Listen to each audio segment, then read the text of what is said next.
तो आज हम लोग प्रश्नावली 1.2 स्टार्ट कर रहे हैं, जिसमें हम लोग सीखेंगे फलन के प्रकार।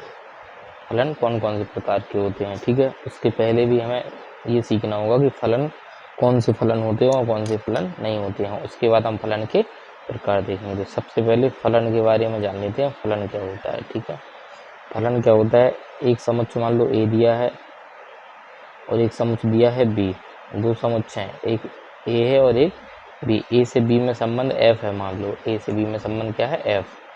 इसमें कुछ अवयव हैं, इसमें मान लो अवयव दिए हैं ए बी सी डी ए। इसमें भी दिए हैं 1 2 3 4 5, इस तरीके से कुछ अवयव दिए होंगे, ठीक है। तो अवयव दिए होंगे, अगर मान लो ए का संबंध 1 से है, बी का संबंध 2 से है, सी का 3 से है और डी का मान लो ई का मान लो 4 से और डी का किससे है, 5 से। इस तरीके के कुछ दिए होंगे, ठीक है। तो इसको बोलते हैं हम प्रांत, और ये होता है पूरा सह प्रांत। प्रांत और सह प्रांत। समुच्च ए है, पूरा समुच्च ए, इसको बोलेंगे प्रांत, और जो समुच्च बी है इसको बोलेंगे पूरे को सह प्रांत, ठीक है। और इनके जो अंदर अवयव हैं, जो इधर किसी न किसी से कनेक्ट होते हैं, इनको बोलते हैं हम परिसर। इनको क्या बोलते हैं, परिसर। जो इधर के अवयव हैं वो सब कनेक्ट हैं, जो भी, तो एक भी जुड़ा है, दो भी, तीन भी, चार भी, पांच भी, इधर सब जुड़े हैं। तो परिसर में 1 2 3 4 5 ये सब आ जाएंगे परिसर में। अगर मान लो कोई इधर एक्स्ट्रा होता है जैसे 6, तो 6 इसमें जुड़ा हुआ नहीं है तो वो परिसर में नहीं आएगा, वो सह प्रांत में रहेगा। तो सह प्रांत में ये पूरे अवयव होंगे। सह प्रांत में कौन से होंगे, पूरा समुच्चय बी, 1 2 3 4 5 और 6, ये पूरे समुच्चय बी में रहेंगे। और समुच्चय ए के जो अवयव हैं वो पूरे क्या रहेंगे, प्रांत, ठीक है। ये होता है। तो इसमें क्या है कि जो समुच्चय ए है, समुच्चय ए में जितने भी अवयव हैं, ए बी सी डी ई और भी हो सकते हैं, तो समुच्चय के प्रत्येक अवयव का समुच्चय बी में किसी न किसी से संबंध होना जरूरी है। क्या है, समुच्चय ए के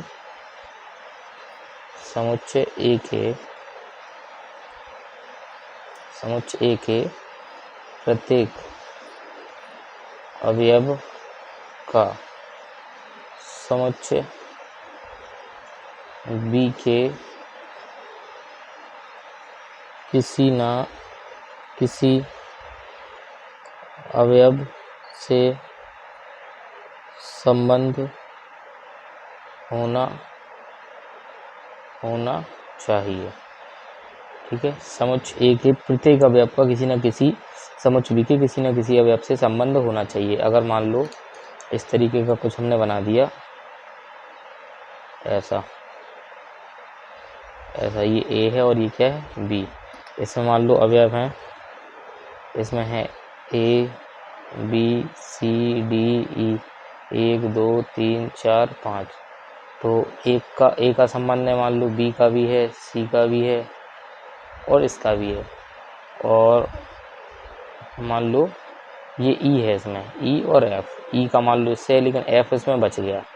तो अगर समुच्चय ए का कोई अवयव शेष बच जाएगा जिसका कोई समुच्चय बी में संबंध नहीं होगा, यानी इससे अगर इसमें देखते हैं तो हम बोलते हैं प्रतिबिंब।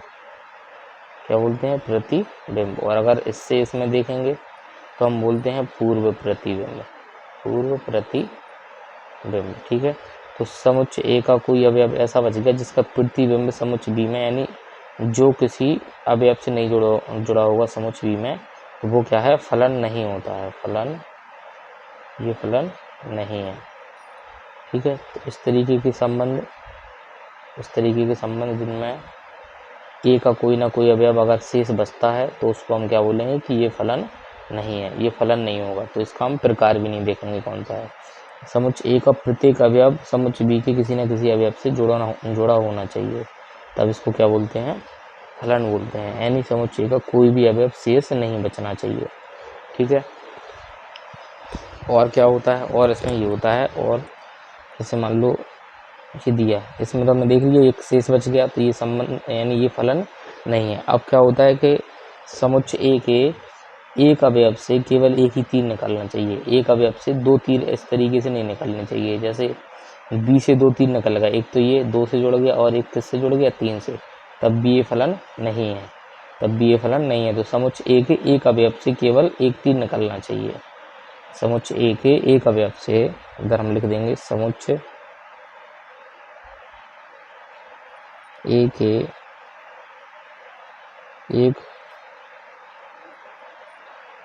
अवयव, इसको हम ये भी बोल सकते हैं कि समुच्चय ए के एक अवयव का केवल एक प्रतिबिंब होना चाहिए। ए का एक ही है, बी के कितने प्रतिबिंब हो गए हैं? 2 2, बी का प्रतिबिंब तो 2 हो गया और बी का प्रतिबिंब कितना हो गया है? 3, तब बी ये फलन नहीं होगा। तो समुच्चय ए के एक अवयव का केवल एक प्रतिबिंब होना चाहिए, प्रतिबिंब होना चाहिए।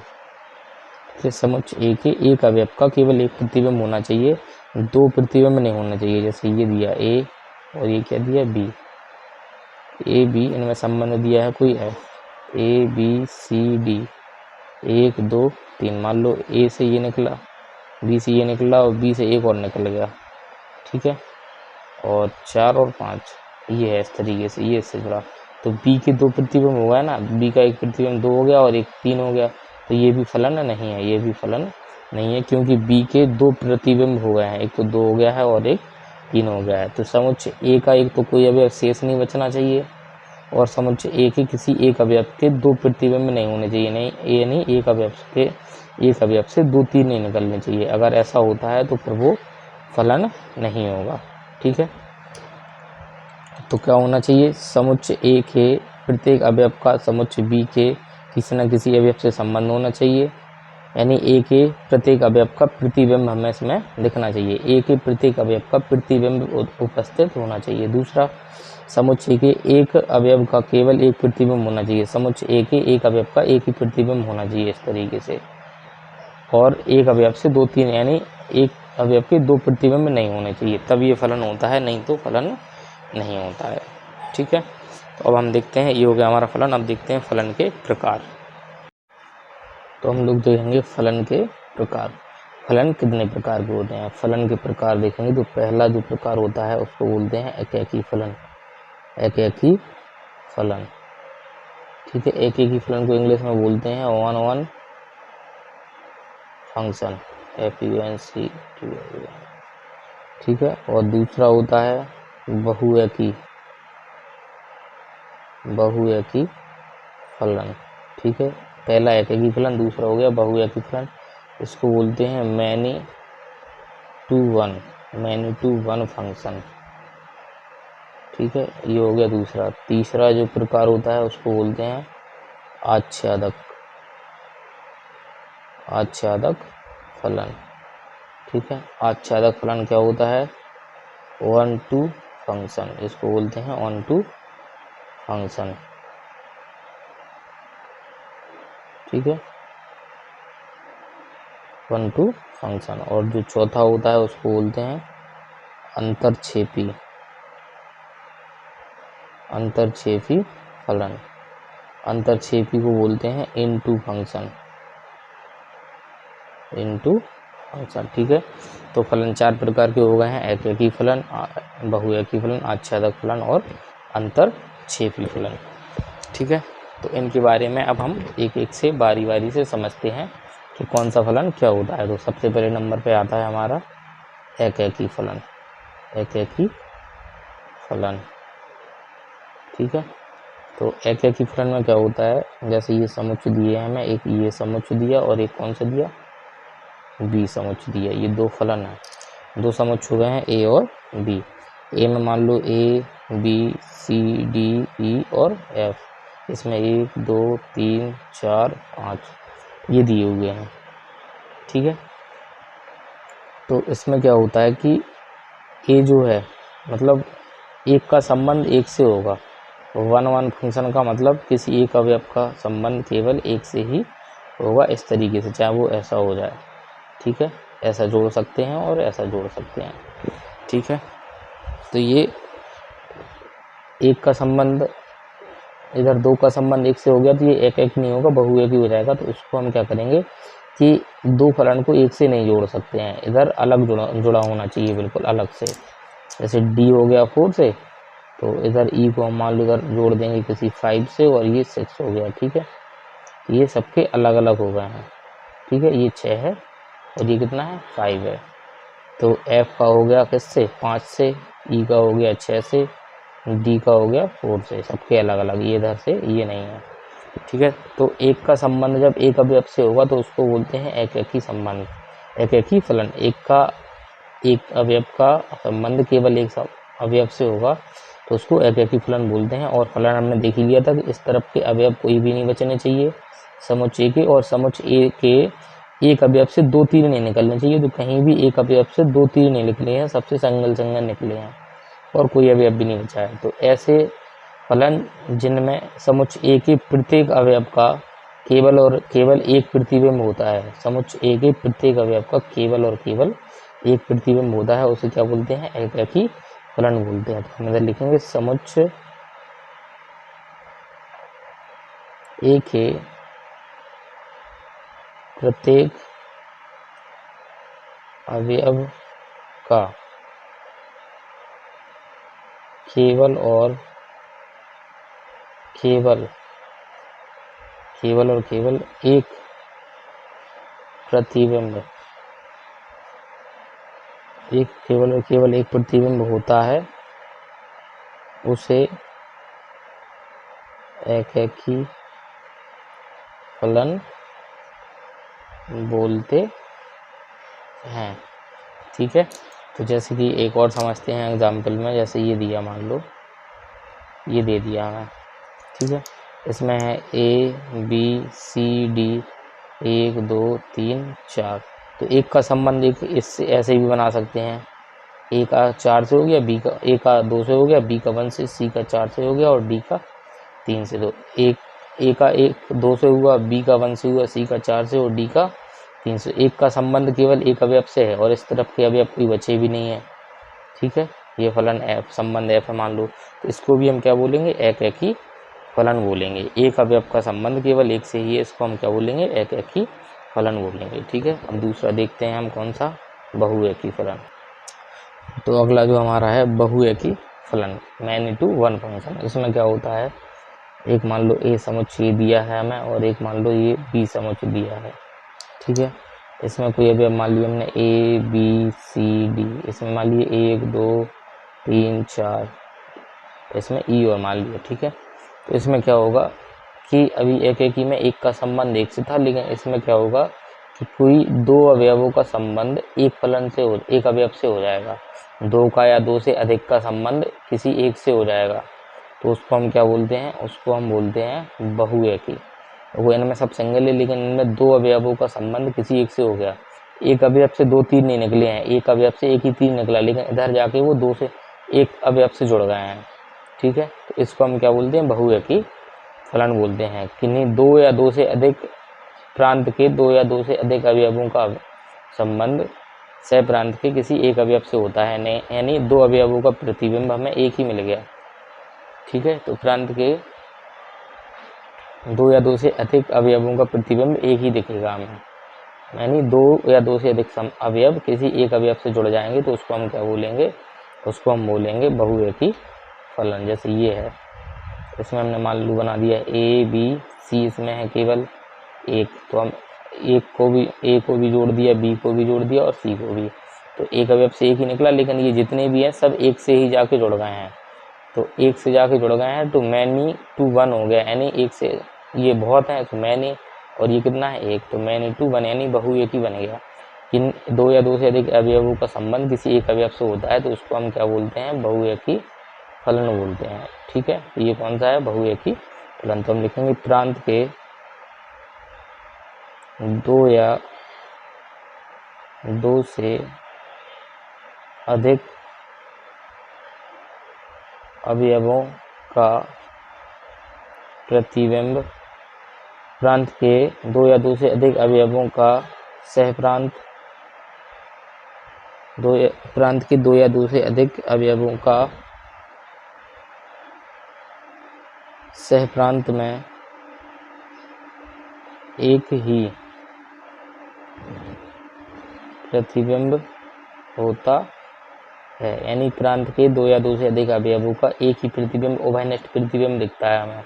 ए का भी वन है और बी का भी वन है, तो इस तरीके से इसको हम क्या बोलते हैं, बहुएकी फलन बोलते हैं। दो या दो से अधिक अवयवों का संबंध किसी एक अवयव से हो जाता है, तो इसको हम बोलते हैं।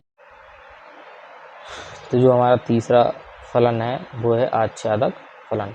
आच्छादक फलन को क्या बोलते हैं, one two function. One two function यानी आच्छादक फलन में क्या होता है कि समुच्चय ए दिया, समुच्चय बी दिया, इनमें एक संबंध कौन सा है, एफ है। तो इसमें क्या होता है कि बी जो समुच्चय है इसमें कोई भी ऐसा नहीं रहेगा जिसका पूर्व प्रतिबिंब पहले से विद्यमान ना हो। जैसे ये बी है, बी में 1 2 3 है और ए में कितने हैं, ए बी सी डी।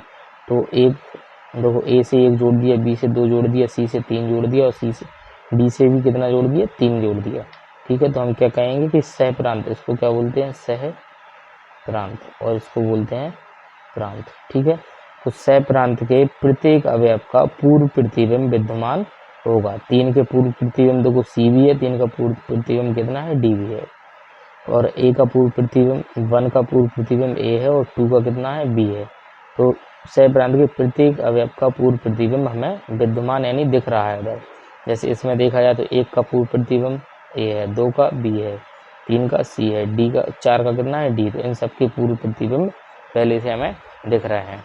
ठीक है, तो ये क्या होता है हमारा आच्छादक। जैसे ये है ए बी, ठीक है, इनमें कोई संबंध एफ मान लो, ए बी सी डी 1 2 3 4 5, ये मान लो।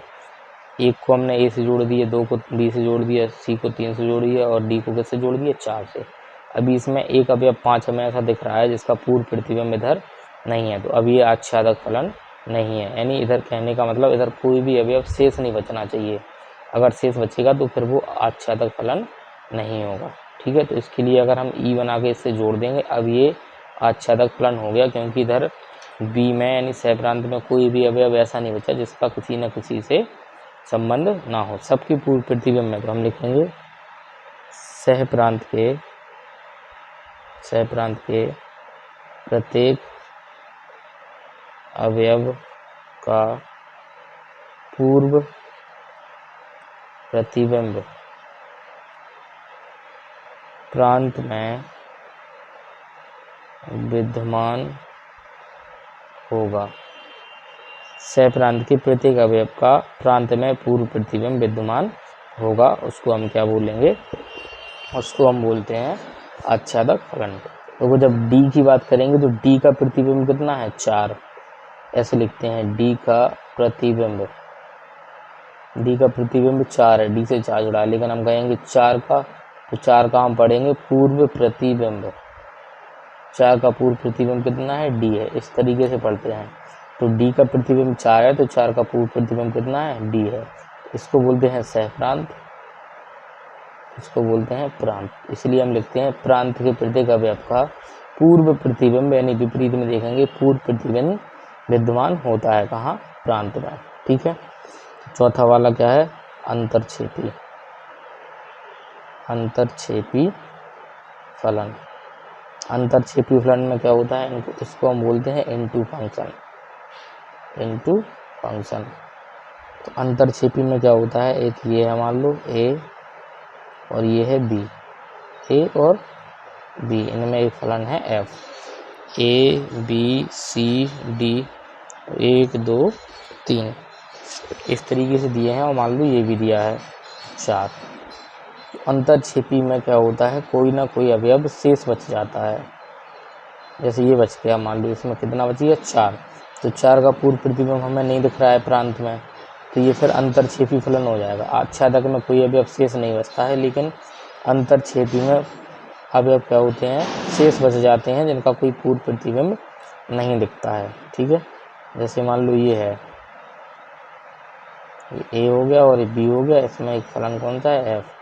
ए बी सी डी 1 2 3 4 5, इसको इससे जोड़ दिया, इसको इससे जोड़ दिया, इसको भी जोड़ दिया, इसको भी। इसमें कितने अवयव ऐसे बच गए हैं, 4 और 5, इनका पूर्व प्रतिबिंब हमें नहीं दिख रहा है प्रांत में, तो ये क्या होगा, अंतरक्षेपी होगा।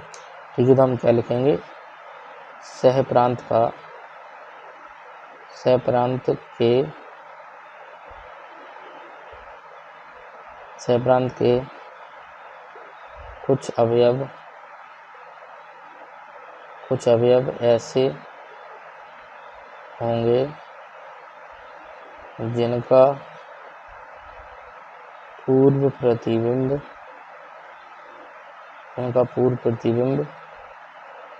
प्रांत में विद्यमान नहीं होगा। ठीक है, विद्यमान नहीं होगा, तो ऐसे फलनों को हम क्या बोलते हैं? अंतरछेपी फलन बोलते हैं। ठीक है, तो ये हमारे चारों प्रकार के फलन हो गए हैं। ठीक है, तो हम लोग अब इनकी जो फलन हमने सीखे हैं उनकी थोड़ी सी प्रैक्टिस कर लेते हैं। ठीक है, जैसे पहला वाला हमें जो दिया हुआ है, पहला वाला ये दिया, ए का संबंध एक से और बी का संबंध भी एक से हो गया, यानी दो अवयवों का संबंध किसी एक से हो गया, तो ये हो गया बहुएकी। कैसा हो गया? बहुएकी। ठीक है, बहुएकी हो गया। और क्या हो गया? ये बी का कोई ना कोई अवयव एक शेष बच गया, यानी सहप्रांत के एक अवयव का पूर्व प्रतिबिंब हमें नहीं दिख रहा है, जिसका चार का नहीं दिख रहा है, यानी ये जब कोई अवयव रह जाता है तो उसको हम अंतरछेपी बोलते हैं। तो ये बहुएकी भी है और अंतरछेपी भी है। इस वाले को ये देखो, दो का संबंध एक से हो गया तो ये बहुएकी हो गया, बहुएकी। और इधर का सहप्रांत का कोई भी अवयव शेष भी नहीं बचा है, यानी प्रत्येक का पूर्व प्रतिबिंब हमें दिख रहा है सबका, तो ये क्या हो गया? आच्छादक हो गया। ठीक है, तो ये आच्छादक भी है। इसमें तीन का संबंध एक ही से हो गया, तो जब बहुत का संबंध एक से होता है तो इसको बोलते हैं बहुएकी। तो ये बहुएकी हो गया। और इधर के दो अवयव ऐसे बच गए हैं जिनका पूर्व प्रतिबिंब हमें प्रांत में नहीं दिख रहा है, तो ये कैसा हो गया? अंतरछेपी भी हो गया। ठीक है, और ये वाला जो दिया हुआ है, ये वाला हमें देखो, दो का संबंध एक से दिख गया, तो ये हो गया बहुएकी हो गया। और प्रत्येक का संबंध हमें दिख ही रहा है, प्रत्येक यानी एक के प्रतिबिंब भी दिख रहे हैं, दो के भी दिख रहे हैं पूर्व प्रतिबिंब, एक के भी पूर्व प्रतिबिंब में, दो के भी, कोई अवयव नहीं बचा, तो ये आच्छादक हो गया। ठीक है, इधर ए और बी है, इधर हमें ए का एक से, बी का दो से और सी का तीन से दिख गया, तो एक का संबंध केवल एक ही से दिख रहा है, तो ये एकाकी हो गया, और चार का कोई पूर्व प्रतिबिंब में नहीं दिख रहा है, तो चार बच गया, तो ये एकी तथा अंतरछेपी हो गया, एकी तथा अंतरछेपी फलन है। ठीक है, एकी तथा अंतरछेपी। और जो ये है, इसमें देखो, एक का संबंध केवल एक ही से दिख रहा है, ए का तीन से है, बी का दो से है, सी का एक से है, तो ये एकाकी हो गया। और कोई भी अवयव शेष नहीं बचा है, तो ये कैसा हो गया?